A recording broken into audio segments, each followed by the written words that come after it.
Hello guys and welcome back to the Moses Trilogy. It's turned into a quadrilogy all of a sudden. Big words these days. Who knows? Anyways, today we're doing Moses Part 2, the story of the plagues. So, without further ado, let's get right into it. The day finally came when Moses went before the Pharaoh. He stood tall and brave. Pharaoh stood firm against God's will, so began the Exodus.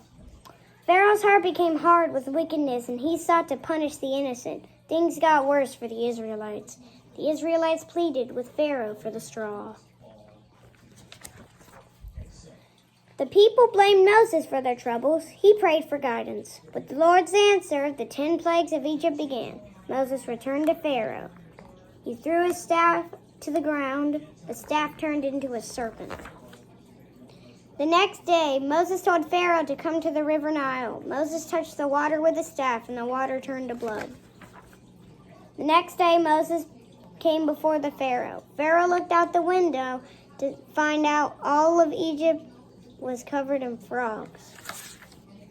Next, God sent the plague of lice onto the land. And again, the Pharaoh refused to let the Hebrews go. So God then sent swarms of flies and boils. The Pharaoh still did not give in, so God sent pestilence and hail. Finally, a plague of locusts appeared to eat all that was green on the land and plunged Egypt into hunger. God then covered the land in darkness for 3 days to warn Pharaoh that he must release the Israelites. But Pharaoh still would not let them go. Hate and anger swelled in Pharaoh. He uttered the fateful words that doomed Egypt. So came the 10th and final plague. God told the Israelites to place lamb's blood on their doorposts that night.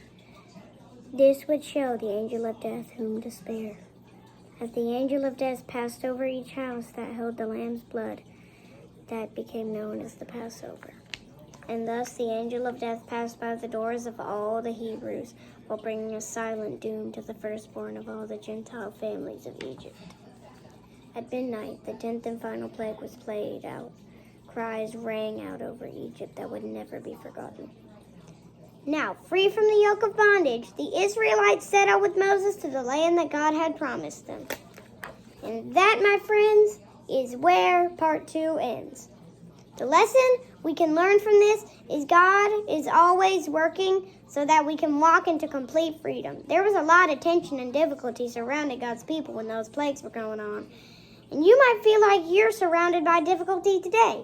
But don't worry, God is allowing it so that He can make a way for you.